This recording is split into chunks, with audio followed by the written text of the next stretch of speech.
임금 및 퇴직금 체불 혐의를 받고 있는 심영래 감독의 공판이 최근 재개됐습니다.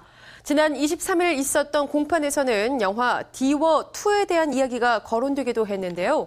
자세한 소식 알아보겠습니다. 스포츠한국 안진용 기자 나와 계십니다. 안녕하세요. 네, 안녕하세요. 네, 지난 23일 공판에서는 어떤 공방들이 오고 갔습니까? 네, 심영래 감독은 지난 1월 열릴 예정이었던 공판이 연기된 이후 2개월 만에 다시 법정에 출두했습니다. 심영래 감독은 40여 명의 직원들에게 지급할 8억 9천여만 원 중 4억 원 정도를 마련했다며 재판기를 조금만 더 여유 있게 달라고 요청했습니다. 심 감독은 적극적으로 밀린 임금과 퇴직금을 변제하겠다는 의지를 밝혔는데요. 만약 심영래 감독이 모든 금전 문제를 해결한다면 이번 재판에서 보다 유리한 위치를 점할 것으로 관측됩니다. 예, 심영래 감독 재기를 준비하고 있는 것일까요? 이 자리에서 또 영화 디워2에 대한 이야기가 나왔다고요? 예, 디워는 지난 2008년 개봉돼서 전국 관객 800만 명이 넘는 관객을 모은 심영래 감독의 대표작입니다. 미국 전역에서도 개봉돼 기대 이상의 성과를 거두기도 했는데요. 심 감독은 이날 처음으로 디워2를 공식적으로 언급했습니다. 심영래 감독은 최근 투자사 쪽과 만났는데 올해 11월쯤 디워2 개봉을 논의하고 있다며 최대한 투자자들을 확보하려고 한다. 현재 3명의 투자자들이 도와주기로 했다고 밝혔는데요. 심 감독은 이어 미국과 중국에서 디워2에 대한 관심이 많기에 최대한 투자자들을 모으려고 한다. 주변 지인들이 많이 도와주려고 하는 만큼 최대한 협조하겠다고 덧붙였습니다. 예, 현실적으로 또 이제 실현 가능성이 있는가가 중요하겠죠. 디워2의 제작 가능성은 높은 편인가요? 예, 디워가 워낙 국내에서 좋은 흥행 성적을 거둘 만큼 국내 최대 영화 투자 배급사인 CJ 엔터테인먼트와 심영래 감독이 디워2에 대해 논의한 것은 사실입니다. 하지만 아직까지 가시적인 부분이 드러나지 않았는데요. 심영래 감독의 발언이 있은 후 CJ 엔터테인먼트 관계자는 한 언론사와 인터뷰에서 지난해 심영래 감독과 디워2 제작에 대한 논의라는 것은 맞지만 현재 아무것도 정해진 것은 없다면서 이후 여러 가지 사건이 이어지면서 영화 제작 관련 여부는 잠정 보류됐다고 심 감독의 주장을 일축했습니다. 컴퓨터 그래픽이 많이 사용되는 디워2의 제작비가 만만치 않은 이상 심영래 감독의 말처럼 올해 말 개봉되는 것은 쉽지 않은 상황이죠. 예, 그리고 임금과도 이제 퇴직금 체불 문제만 있는 건 아닌 것 같습니다. 심영래 감독이 디워와 관련한 대출금도 상환을 해야 하는 상황이라고요? 예, 맞습니다. 심영래 감독은 디워의 제작비를 둘러싼 대출금 반환 소송에서도 패소했는데요. 예. 그래서 25억 원을 갚아야 될 처지에 놓였습니다. 한 상호저축은행은 심영래 감독과 영구아트가 디워를 제작하기 위해 빌려간 113억 원 중 갚지 않은 25억 원을 갚으라는 소송을 냈는데요.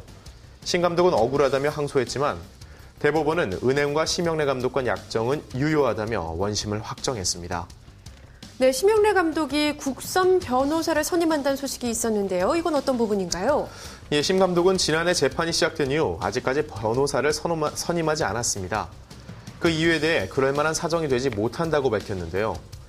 직원들의 임금과 퇴직금을 지불하지 못한 상황에서 민선 변호인을 선임할 금액을 마련하지 못했다는 의미로 풀이됩니다. 재판부는 심영래 감독에게 국선 변호인을 선임해 변호를 맡을 것을 권유했는데요.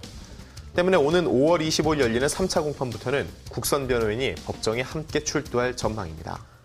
예, 심영래 감독이 또 강남권에 상당히 고가의 아파트를 소유하고 있는 것으로 알려져 있지 않습니까? 맞습니다. 이것이 경매에 들어갔다고 알고 있는데요. 이 부분은 어떻게 해결이 됐나요? 네, 임금 및 퇴직금 체불 혐의로 서울지방노동청으로부터 조사를 받은 심 감독은 직원들의 국민건강보험료를 체불하다 자택과 회사 본사 건물이 압류됐습니다. 이 중에는 도곡동 소재의 타워팰리스도 있는데요. 이 건물은 지난 2월 15일 첫 경매에 붙여졌습니다. 감정평가액이 53억 원이었지만 이날 입찰자가 나오지 않았는데요. 결국 심영래 감독의 자택은 감정평가액의 80%인 약 42억 원에서 다시 경매가 시작됩니다. 이 아파트의 현재 시세가 약 45억 원임을 감안하면 다음 경매에서 낙찰될 가능성이 커 보입니다. 이에 앞서서 영구아트 본사는 40억 원의 가격으로 입찰됐는데요. 건축사업가 이모 씨가 약 37억 원에 낙찰받아 개인 사무실로 사용할 예정인 것으로 알려졌죠. 예, 이렇게 재판대를 제외하고는 심영래 감독을 보기가 좀 힘든 것 같습니다. 최근에 근황은 어떤 것으로 알려졌습니까? 네, 심 감독은 임금과 퇴직금을 갚기 위해서 현재 4억 원 정도를 더 모아야 되는 상황입니다. 네. 때문에 심 감독은 재계하기 위해 새로운 투자자를 모으고 있는 것으로 알려졌는데요. 얼마 전에 한 방송에 출연해 심경을 밝히기도 했습니다. 심 감독은 카메라 앞에 서기도 미안할 정도라며 이번 사태에 대해 시청자뿐만 아니라 나를 사랑해줬던 사람들에게 다 미안하다. 내 자신조차 나에게 조금 아쉽다고 속상한 마음을 토로했습니다. 그동안 심영래 감독을 둘러싼 숱한 루머가 불거졌는데요. 심 감독은 직원들의 임금 체불 혐의와 카지노 도박설에 대해서는 인정했지만 성로비설과 불법 총기 행위에 대해서는 근거 없는 소문이라며 억울함을 호소하고 있습니다. 개그맨으로 또 영화 감독으로 수많은 대중의 기대와 사랑을 받았던 심영래 씨 때문이었기 때문에 최근에 이런 사태들이 더 큰 실망감을 안겨주고 있는 것이 아닌가 생각되는데요. 이 사건의 추이를 좀 더 지켜봐야 할 것 같습니다. 오늘 이야기 여기서 줄입니다. 지금까지 스포츠한국 안진용 기자와 함께했습니다. 고맙습니다.